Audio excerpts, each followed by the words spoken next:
निरूपण करते हुए महात्मा की कथा को पूर्णता दे रहे हैं। 7 दिन तक, जब तक कथा की पूर्णाहुति हो तब तक श्रोता और वक्ता को पहला क्षौर कर्म नहीं कराना चाहिए। सुन लीजिएगा, क्षौर कर्म समझते हो? राधे बोलना पड़ेगा। आज तो बड़ी विडंबना है साहब, टीवी में जो बैठे हैं ना शास्त्री, वो रोज क्षौर कर्म करके ही बैठते हैं। Clean shape. कहा क्या करा गया? वो बोले शेप बनवा। अरे तू संतरू बनवा के ना आया यार, शेप बनवा के। बाल नहीं कटवाने, आज कट गए, अब तो सीधा कब, कितने तारीख को? 12 तारीख को। राधे बोले साहब, या 11 की शाम को। परीक्षित राजा को मुक्ति मिला तो वो अपनी पत्नी को लेके नहीं गया। मैं बहुत साफ सुथरी सी बात कर रहा हूं। राजा परीक्षित हस्तिनापुर से गंगा के तट पर गया तो पत्नी को लेके नहीं गया। मैं आपको ये नहीं कहता हूं पत्नी को भी छोड़ दो, राधे बोलो। लेकिन मनुष्य पत्नी को 7 दिन को छोड़ दो, राधे बोलो। मनुष्य छोड़ दो, मनुष्य, समझ गए? और आपसे ही नहीं कह रहा मैं, मेरे मुख्य श्रोता से ही नहीं कह, वहां तक कमेटी के सब लोग बैठे हैं, पूर्ण ब्रह्मचर्य का पालन करें। ये मनुष्य छोड़ना है, ये मनुष्य छोड़ना है। और जो नियम का पालन करेगा उसे लाभ मिलेगा, चाहे वो पीछे बैठ के कथा सुने। राधे बोलो साहब। राधे राधे। आगे और पीछे वाला नहीं है, यहाँ पंडाल में भी ना हो, बिल्कुल बाहर बैठ के कथा का पान करे, उसे 16 आना लाभ मिलेगा। नियम तो नियम है, तो इसका सबसे बड़ा नियम है पूर्ण ब्रह्मचर्य का पालन करते हुए कथा का पान करे। इस यज्ञ में थोड़ा दूरी बनाए रखे। राधे बोले। राधे राधे। अब इससे खुल खुला के क्या कहूं मैं, और सुन लीजिए, नियम है। दूसरी बात, किसी का झूठा न खाए। वैसे तो यहाँ तो हम भारतीय हैं, और भारतीय नारी तो पतिव्रता नारी होती है, वो तो पति के साथ खाती नहीं है। प्रेम से बोलो श्री राधे। और एक बात और बता दूं मेरी माताओं को चलते चलाते, पति को जो पत्नी अपना झूठा खिला देती है ना, उसके पति की एक बार झूठ खाने के बाद में 1 हफ्ते की आयु चली जाती है। एक बार पत्नी अपने पति का नाम लेती है तो उसकी 1 दिन की आयु खत्म हो जाती है।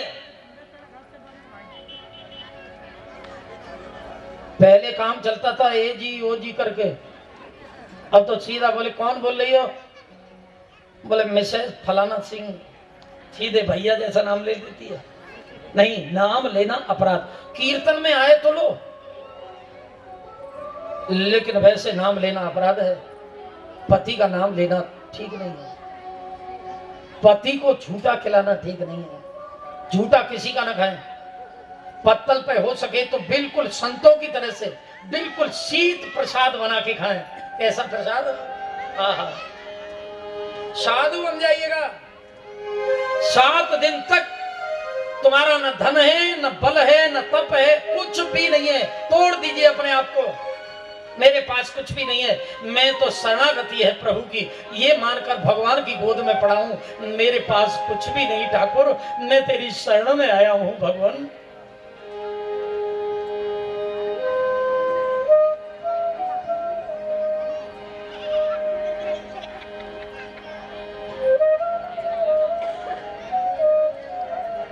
संत का खाना देखें, साधु बना रहा हूं ना आपको 7 दिन के लिए, तो खाना देख लीजिएगा थोड़ा। कोई खावे हलवा पूड़ी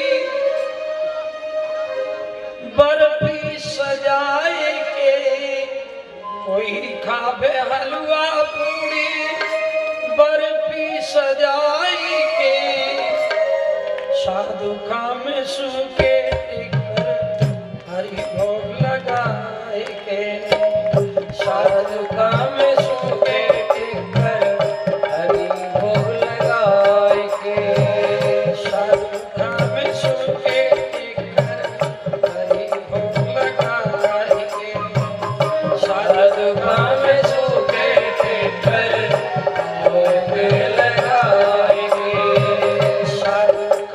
सुखे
बहुत करती है ये जीव।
आहार और व्यवहार,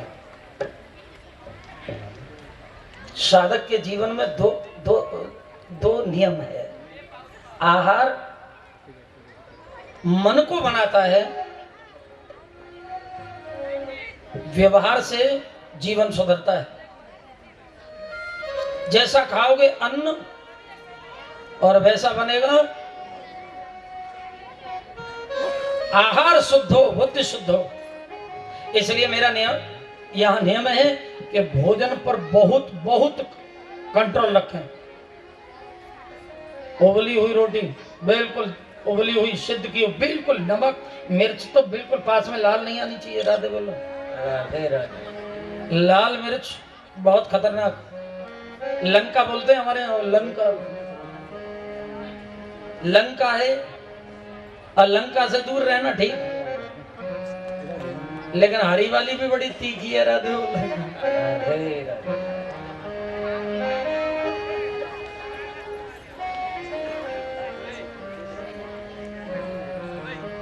भोजन पर बहुत बहुत नियंत्रित करें अपने आप को। भोजन बहुत सावधानी से। लेकिन ब्रह्मा की सृजन की किसी भी जीव के साथ कोई अपराध न हो जाए। साधु चले पैया पैया चींटी को बचाए के। ब्रह्मा की सृष्टि के किसी भी जीव के साथ में कोई अपराध हो गया तो सीधा परमात्मा से अपराध हो रहा है। एक बात याद आ रही है, बता दूं, सुन लीजिए। एक सेठ जी थे, पैसे वाले थे, खुद ही पर्दा है दीदार के लिए। राधे बोलो, खुद ही पर्दा क्या है? मैं, ये अहंकार का पर्दा हट जाए तो भगवान से दर्शन होने में देरी नहीं है। खुद ही पर्दा है दीदार के लिए। ये खुद ही नहीं मिटती है। दीदार में देरी नहीं है। जा, कल मैं तुझे दर्शन देने आऊंगा सेठ, जा। और 3 बजे थे रात्रि के, आंखें खुल गई। और नौकर जगेंगे जब तक मेरा भगवान आ गया तो उसके लिए साथ क्या, मेरा त्रिलोकीनाथ मुझे दर्शन देने आ रहा है। झाड़ू सेठ ने उसके यहाँ हजारों नौकर सेवक सेवकाएं थी, झाड़ू उठाया, कोठी में झाड़ू लगाने लगा। जब सेठानी की बेड के नीचे झाड़ू गई, सेठानी जगी, बोले क्या कर रहे, शर्म नहीं आती है तुम्हें? अब इतनी सेवक सेवकाएं फिर भी झाड़ू? बोले तू भी उठ, मेरा भगवान आ रहा है दर्शन। और सेठ सेठानी ने दोनों ने कोठी को साफ कर दिया, रूम फ्रेशर लगाए, तोरण बनवाए और चूना डलवा दिया। सारे के सारे नौकर नौकरानियों को बिल्कुल अटेंशन, हरिया बिल्कुल तैयार हो जाओ, भगवान आ रहा है दर्शन देगा। चूना डलवा दिया, दूर तक स्वागत के लिए थाल सजा लिया। एक पहर दिन बीता, एक बुढ़ा आदमी आया, कमर झुकी, हाथ में सटकिया लगी थी। सेठ जी बहुत भूख लगी है सेठ, सेठ एक टूक दे दे मुझे, मैं मर जाऊंगा, बहुत भूख लगी है सेठ, एक टुकड़ा तेरे यहाँ पड़ा हो तो मुझे दे दे, बहुत भूखा हूं सेठ। मुनीम, ए मुनीम, इधर आओ। मुनीम जी, आदेश, आउट, बाहर निकल दो, मेरा भगवान आ रहा है। आज कंगलों की लाइन लगी, अब बाहर निकलो। धक्का मार के बाहर निकाल दिया। आधा दिन बीत गया। एक बुढ़िया अम्मा एक बच्चे को लेकर एक हाथ में कागज लेकर पधारी। पोता था इसका, इस बेटे की माँ मर चुकी है, बिना बेटे की माँ है, इसकी बहू भी नहीं है, एक पोता आस के रूप में रख, पास में है, एक कागज लेके आई।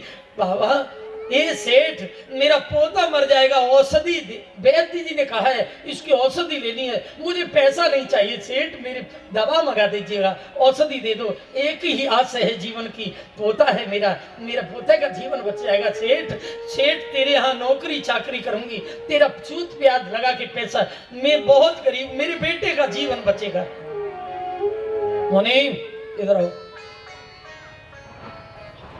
बाहर, भगवान आ रहा है, आज तो लाइन लगी है कंगलों।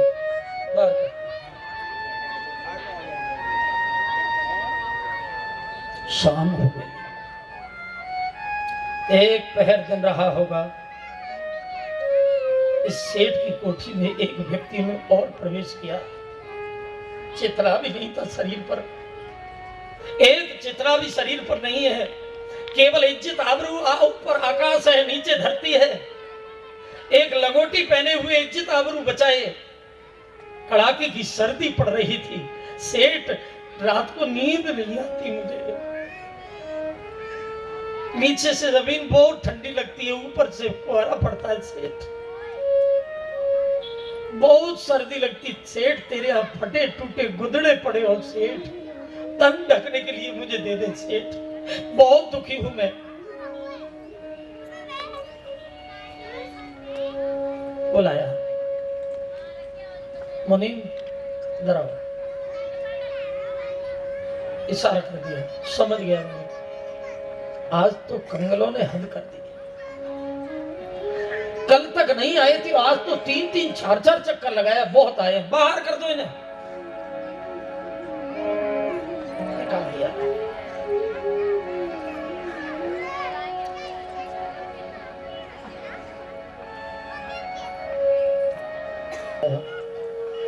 सूर्य अस्त हो गया, सारा दिन निकल गया। थाली पूजा की लेकर, दीपक जलाकर, फूल हार थाली में रख के टक टकटकी बांधकर भगवान की राह देखता रहा, लेकिन भगवान नहीं आया, सेटा नहीं आ गई। बोले ये मुंह और मसूर की दाल, तुम्हारे लिए तो भगवान बैठे थे, चलो चलो उड़द की दाल बाजरे की रोटी बनाइए। सुबह से भूखा था सेठ, 12 रोटी खाता था, आज सारे दिन नहीं खाया तो 18 रोटी खा गया। अरे चकाचक तड़का लगाया था सेठानी ने, और जब 18 रोटी पेट में पड़ी तो रोटियां खर्राटा लेने लगी, और जैसे ही खर्राटे में गया ठाकुर जी फिर आ गए। कहां से दर्शन हुआ, मुंह घुमाया, सुना था झूठा है, हर बात पर झूठ बोलता है। द्वापर के छलिया तेरी छैल पने की छछोरी न छूटी।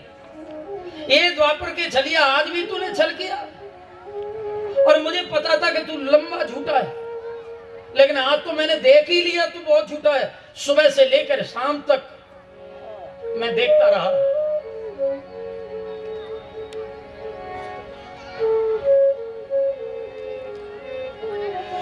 अरे तुम न आए प्रभु संध्या हो गई, तुम न आए प्रभु, तुम न आए प्रभु संध्या हो गई, मेरी पूजा की थाली सजी रह गई, मेरी पूजा की थाली सजी रह गई, मेरी पूजा की थाली सजी रह गई, मेरी पूजा की थाली सजी रह गई।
में दर्शन न कर पाया हो, मुझे न पहचान पाया हो, तो मैं दूसरी बार गया। मैंने सोचा शायद चूक गया हो, 2 बार में भी एक बार और मौका देता हूं। उन तीनों भेष में सेठ नहीं आया था, लेकिन तूने अपराध कर दिया है, मुझे धक्का मार के निकलवा दिया ना। इसलिए इस 7 दिन में मैं विश्वास दिलाता हूं, भगवान बंसी लेके नहीं आएगा, धनुष लेकर नहीं आएगा, हनुमान गदा लेके तेरे सामने नहीं आएगा, लेकिन आएगा और तेरी आंखों से पर्दा हट गया हो तो देख ले, सामने विराजा है। पर्दा हटाना पड़ेगा, निश्चित है। इसलिए कहा तुलसिया संसार में सब सो मिलिए धाए, ना जाने किस रूप में नारायण मिल जाए। ना जाने किस रूप में, किस रूप में नारायण, भगवान का दर्शन अवश्य होगा, निश्चित होगा, लेकिन किस रूप में होगा। इसलिए ब्रह्मा की किसी सृष्टि के जीव से कोई भी अपराध न बने, संत ब्राह्मण की निंदा से बचे, प्रत्येक जीवधारी का सम्मान प्रभु मानकर, भगवान मानकर उसका दर्शन करे। मेरा भगवान मेरे घर आया है, उस रूप में प्रभु मिलेगा, कहीं गलती ना हो। मानव जीवन है, कृपा की है, परमात्मा ने इतनी कृपा की है, सब कुछ हमें दिया है। मानव जीवन का फल है प्रभु तेरा दर्शन हो जाए, ये और दे दे ठाकुर, और मुझे क्या चाहिए, ये मिल जाए। 7 दिन तक किसी के साथ कोई अपराध बने नहीं, हो सके तो किसी का शुभ कर दें, असत्य का आचरण न करें, सत्य बोलें, जहां तक हो सके झूठ न बोलें, बिल्कुल सत्य को केंद्र में रखें। सुबह ब्रह्म मुहूर्त में स्नान करें। राधे बोलो। देखो सुबह से शाम तक की दिनचर्या बता रहा हूं मैं, भागवत की। जीवन की बन जाए तो अति उत्तम, लेकिन 7 दिन की दिनचर्या। सूरज निकलने से पहले शरीर पर जल पड़ जाना चाहिए। सूरज निकल गया तो स्नान दूषित। अब स्नान बता दूं कैसा होता है, राधे बोलो। जो सूरज निकलने से 2 घंटे पहले स्नान करो तो वो ब्रह्म स्नान है। सूरज निकलने तक ऋषि स्नान है। सूरज निकलने के बाद में स्नान करो तो जल स्नान है 1 घंटे तक, और 2 घंटे बाद स्नान करो तो वही विष स्नान, जहर। सूरज निकलने के 2 घंटे बाद नहाओगे तो जहर से नहा रहे हो, और दोपहर के 12 बजे और 12 बजे बाद नहाओ तो गटर स्नान। राधे बोलो। अब सब काम कर लेती हैं भाई लोग तो भी जल्दी नहा लेते हैं, लेकिन मेरी माताओं से प्रार्थना करूंगा सुबह से शाम तक सारा काम करेंगी, और सारा काम करने के बाद में शाम को 3 जब बजेगा तब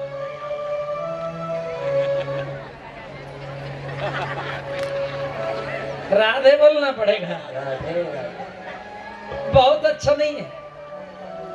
आपको काम करना है और कहीं आपको काम से और धूल दूसरे तो हो जाओ, दोबारा नहाने का स्नान का है, लेकिन सुबह सूरज निकलने से पहले जो स्नान करता है और ब्रह्म का ध्यान करता है, ब्रह्म मुहूर्त में जागता है।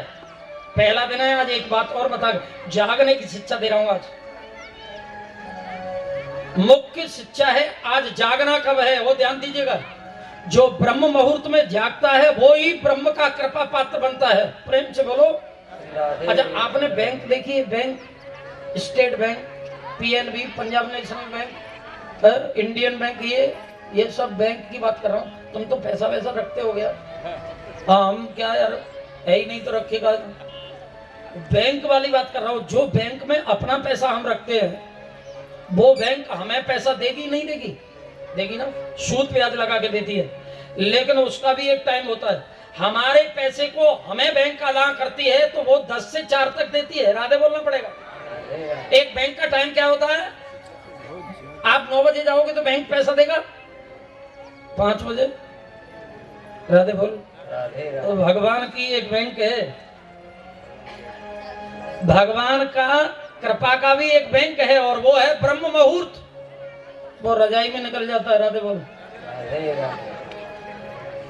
एक चीज और बता दूं चलते चलाते, जिस चीज में ज्यादा स्वाद आता है वो खतरा है, और सुबह की नींद में बहुत मजा आता है। राधे बोल। राधे राधे। सुबह की नींद, और जो चीज ज्यादा आनंद देती है वो दुखदाई होती है। इसलिए सुबह ब्रह्म मुहूर्त में जगें, जल्दी नहाए, और नहाने के बाद में 7 दिन तक यहाँ 33 कोट देवता है, व्यासपीठ की परिक्रमा करें। घर आए नागन पूजिए और वामी पूजन जाए। 84 कोष का परिक्रमा देने जाते हैं, और कहाँ कहाँ जाते हैं साहब, वृंदावन जा रहे हैं, गोवर्धन की परिक्रमा देने जा रहे हैं। यहाँ तो समूचे जेहि दिन राम जन्म सुरत गावे हैं, तीर्थ सकल तहां चले आवे हैं। यहाँ तो यहाँ केवल ये खंड मान लिया जाए गुजरात का नहीं, ये तो तीर्थ राज बन गया है। ये तीर्थ है, यहाँ आए, प्रदक्षिणा करें, घर चले जाएं। सुबह का वक्त है, मैं ब्राह्मण देवताओं से, अपने आचार्य से निवेदन करूंगा कि सुबह सही यहाँ 7 बजे से लेके 8 बजे तक देवाभान और पूजन। मेरी माताओं ने जिन्होंने कलश लिया है, हो सके तो सुरक्षित समझे और अपने को ऐसा समझे कि यहाँ आने में कोई तकलीफ न हो, तो लाभ लेना चाहे तो वो माताएं यहाँ पूजन अपने कलश का करें। इसी समय 7 से 8 बजे के बीच में आए, और मुख्य यजमान यहाँ 7 से 8 के बीच में आके ये देव पूजन कराएं। 7 बजे से लेके 10 बजे तक यहाँ भागवत जी के मूल मंत्रों का पाठ चलेगा लाउड स्पीकर पर। फिर प्रेम से बोलो श्री राधे राधे राधे। जो लोग असाध्य रोग हैं, हॉस्पिटल से उन्हें उत्तर दे दिया है कि आप ये ठीक नहीं होगा, गंगा जल पिलाओ तो सेवा करो, वो लोग यहाँ आरोग्य तक पाना चाहे, मूल मंत्रों का पाठ सुनने से ये कलयुग में तुरंत लाभ मिला है। उन पाठ के श्रवण मात्र से उनका रोग कट जाता है। असाध्य रोगी, काक बंध्या, जिनकी कोख बंधी हुई है, आप पुष्पा, काक बंध्या, श्रबद गर्भा, जो पुत्रहीन है, धनहीन है, असाध्य रोगी है, वो इन मंत्रों का विधिवत पालन करते हुए कथा का पान करता है, उसको अवश्य लाभ प्राप्त होता है। आए, सादर आमंत्रित हैं। जो पंचवर्णी ब्राह्मण आए हैं वो पाठ के साथ ही यहाँ द्वादशाक्षर मंत्र और गायत्री मंत्र का जाप करें। जो भी लोग यहाँ आने के बाद में इसका लाभ लेना चाहें, पंडाल में स्वागत है, वेलकम। यहाँ